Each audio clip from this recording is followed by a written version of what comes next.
So, hi guys, sa mga hindi pa nakakaalam, alam nyo ba na pwede kayong manood ng libreng movies sa YouTube?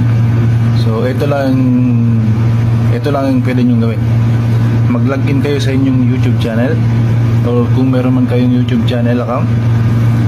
Tapos, pumunta lang kayo sa movies and shows. So, ayan guys, iba-ibang mga klaseng movies kung ano yung mga pwede nyo panoorin. So, dito kayo sa free with ads. And makikita nyo na free with ads. Yan. Pwede kayong manood ng mga free movies dyan guys. Okay. So, kung ito lang yung mga choices, maghanap pa kayo ng mga iba. Then marami pa dito sa ilalim. Yan. Tignan nyo lang dyan sa bandang ibaba guys. So marami tayong mga movies dyan. Okay. See you. Thank me later.